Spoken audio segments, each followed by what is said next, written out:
Tanguay Électronique, en première ligne.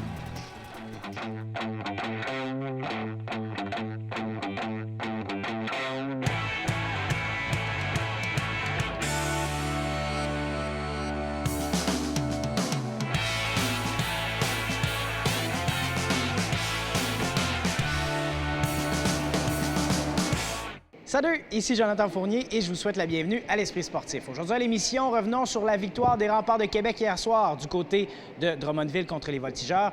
On vous parle également de la formation féminine de soccer du Rouge et Or qui entamera dans les prochains jours le championnat canadien de soccer universitaire. C'est du côté de Vancouver. Le reportage à venir un peu plus tard dans l'émission. Tout d'abord, parlons de football. La formation du Rouge et Or Football termine sa saison en fin de semaine du côté de Montréal contre l'Université de McGill. Ils tenteront d'obtenir leur 11e titre de saison consécutif. Ma rencontre avec quelques joueurs ainsi que l'entraîneur-chef, Glenn Constantin.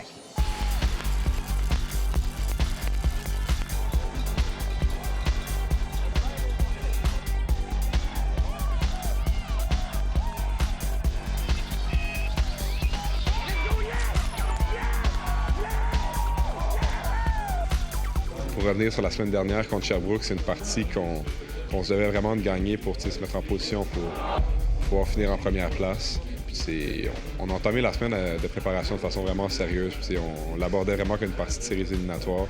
De pouvoir gagner par un si grand écart. Puis avoir une bonne partie vraiment des trois côtés du ballon, c'est sûr, c'était satisfaisant de ce côté-là.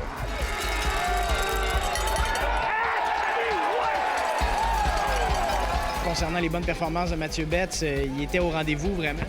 Oui, en effet, je pense qu'il a vraiment montré ses vraies couleurs. Je pense qu'il est vraiment le joueur qu'on aime voir jouer et qu'on a vu jouer dans le recrutement aussi au point de vue collégial, même au secondaire. C'est un joueur qui est très explosif et très dynamique.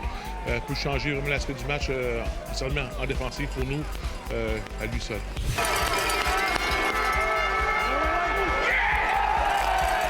Dernier match de la saison en fin de semaine. Est-ce que tu sens que de partie en partie, tu es de plus en plus un joueur marqué, les lignes offensives tentent vraiment de te bloquer toi plus particulièrement que d'autres? Pas nécessairement plus particulièrement d'autres. Je veux dire, c'est sûr qu'il y a des équipes qui vont utiliser des centres arrière pour soit bloquer moi ou bloquer Ed de l'autre côté. C'est ce que je dis tout le temps, c'est sûr s'ils mettent deux gars sur moi, ça en laisse un autre de libre, puis vice-versa. C'est les équipes qui choisissent quels joueurs qui vont doubler dépendamment de leur jeu. C'est sûr que quand tu doubles quelqu'un, ça laisse la place ailleurs.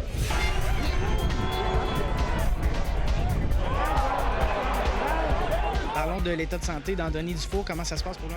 Anthony, premièrement, une chirurgie ligamentaire croisée, donc sa saison est terminée. Est-ce que c'est déjà déterminé que c'est Benoît qui retournera les unités spéciales pour en fin de semaine? C'est fortement que ce soit lui ou Christian Dallaire. C'est deux joueurs qui sont... Je pense que la première qualité, c'est de pouvoir capter le ballon dans les airs et vraiment sécuriser la possession. C'est deux joueurs qui sont quand même très safe avec leurs mains. C'est sûr que c'est un travail qui est plaisant. Puis avoir le ballon dans l'espace, ça te permet de pouvoir faire des jeux. Mais comme je dis, le plus important, c'est de ne pas perdre le ballon. On veut leur donner à l'offensive puis avoir un bon positionnement de terrain. Quelles sont les forces du Redman de McGill? McGill, je pense que c'est leur offensive. Leur offensive est quand même très dynamique. C'est une offensive qui score beaucoup de points. Je pense qu'il y a au moins 3 ou 4 matchs avec 40 points et plus. Je pense que c'est vraiment leur force. C'est une équipe quand même qui passe le ballon, mais qui quand même court quand même assez bien. Il reste un match, c'est sûr qu'il ne faut pas avoir trop loin, mais moi, ce que je dis, c'est que la vraie saison commence bientôt. Là, on joue, chaque partie peut être notre dernière, puis c'est là que ça va commencer à être le fun, autant au niveau préparation, puis au niveau de vraiment pouvoir livrer nos meilleures performances.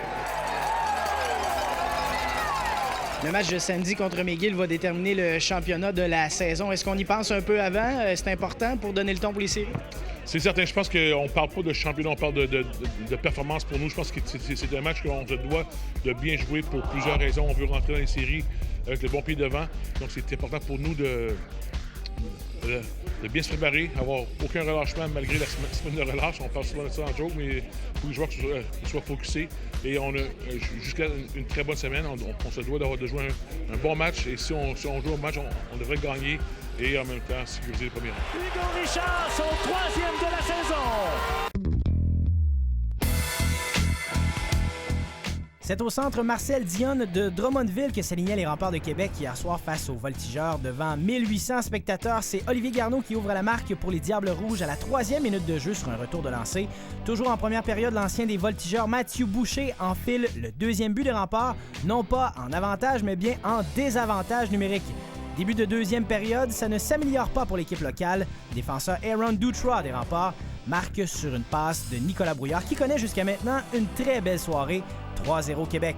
25 secondes plus tard, Brouillard, qui a joué 3 saisons avec les Voltigeurs, ferme la marque avec le 4e but des Remparts. 4-0 Québec, victoire des hommes de Philippe Boucher. Première étoile du match, Nicolas Brouillard avec 1 but et 2 passes. Il s'est distribué 32 minutes de pénalité chez les deux équipes durant le match. Aucun but en avantage numérique. Il s'agit du premier blanchissage de Callum Booth dans le filet des Remparts. Prochain match, vendredi soir, 19h, Centre Vidéotron, contre Halifax. Depuis près de 10 ans maintenant, l'ancien joueur de la LNH, Joey Junot, a implanté un programme visant à initier les jeunes autochtones du nord du Québec au hockey. Une structure hockey-études qu'il a aussi testée cette année dans la région à Pont-Rouge, à l'école primaire Personnage. La commission scolaire de Portneuf songe maintenant à établir le programme dans 2 établissements de son territoire dès l'an prochain, soit aux écoles de Donnacona et à Saint-Raymond. Avec l'aide du ministère de l'Éducation, des Loisirs et des Sports, ce programme offre la chance à des jeunes de goûter au hockey sans avoir aucun sou à débourser. Joey Junot espère que le gouvernement contribuera à investir dans l'aventure si d'autres écoles emboîtent le pas.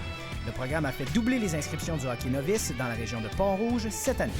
La forêt Montmorency de l'Université Laval se démarque encore une fois cette année en recevant sa fameuse glisse boréale. Pour une 3e année consécutive, plus de 6000 mètres cubes de neige artificielle avaient été entreposés l'hiver dernier sous des tonnes de copeaux de bois. Cette neige a été étalée sur une piste de ski de fond de 1,5 à 2 km qui sera ouverte aux skieurs vendredi 30 octobre. Les membres de l'équipe de ski de fond du Rouge et Or seront parmi les premiers à s'entraîner à la forêt Montmorency.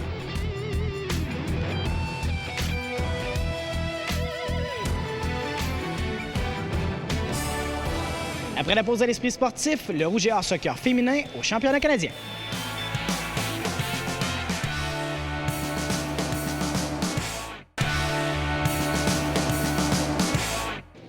Il ne reste que 2 matchs à la saison régulière du Rouge et Or soccer. Les séries suivront et par la suite, le championnat canadien. Les championnes en titre prendront la route pour Vancouver. Le reportage de Jean-Michel Bourque.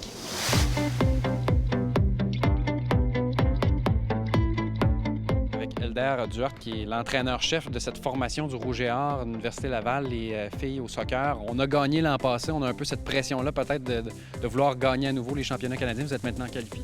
Oui, c'est sûr qu'on est, très content de la qualification, d'autant plus que c'est à Vancouver. Puis c'est quand même un endroit intéressant pour jouer un championnat canadien dû à la température.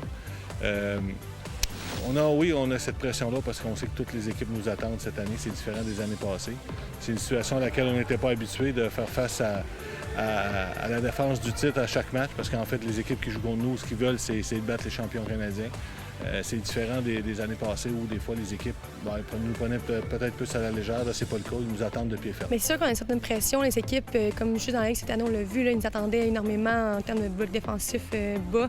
Donc c'était plus dur de percer la défensive, aller marquer nos buts. Les équipes veulent nous battre. L'équipe championne canadienne, tout le monde veut nous battre, ce qui est normal aussi. Je sais pas, on a une très grande pression. Beaucoup de filles ont déjà gagné les Canadiens dans d'autres clubs, au niveau collégial, etc. Mais c'est sûr qu'il y a une certaine pression de vouloir regagner cette année, de vouloir rebattre les équipes de l'année dernière, peut-être d'une autre manière, justement. Ça a un petit peu de difficulté sur le premier match, mais non, on a une certaine pression. Mais je pense que c'est une bonne pression qu'on a, puis ça va nous permettre de peut-être mieux jouer rendu là-bas.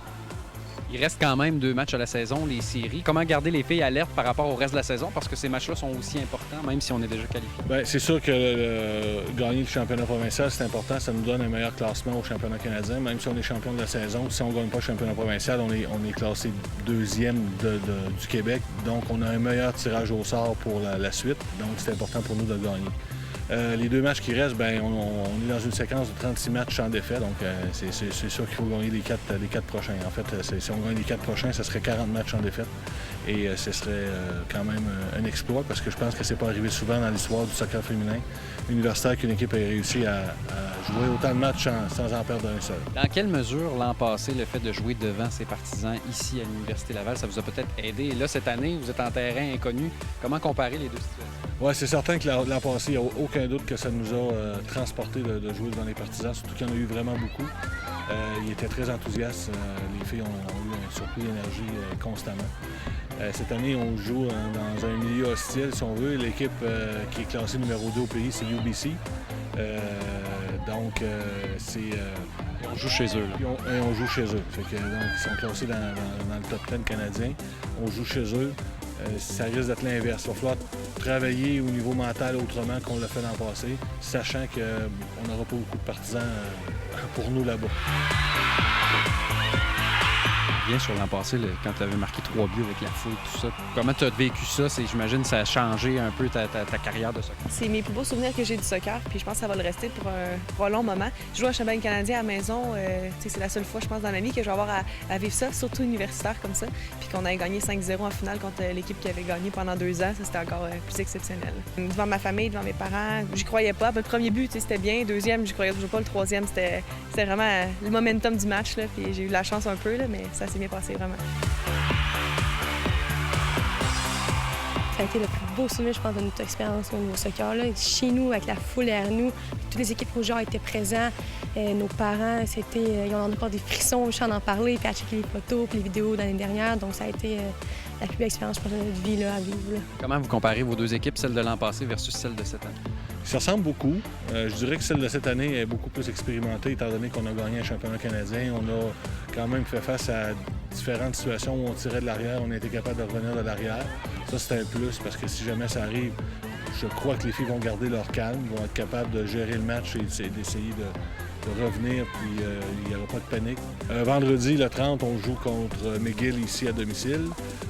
Ensuite, dimanche, on joue à Concordia. Vendredi prochain, on risque de rejouer contre McGill parce qu'ils sont 4e présentement. Si on les bat, ils vont terminer 4e. Et après, ça va être le gagnant entre Sherbrooke et Montréal qui va, si on gagne, va venir jouer à Québec pour la finale. Les championnats canadiens? Le championnat canadien, c'est du 12 au 15 novembre.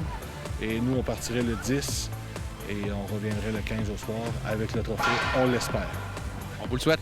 Merci beaucoup. Et c'est tout pour l'Esprit sportif. On vous rappelle que la totalité des émissions sont disponibles sur la page Facebook L'Esprit sportif.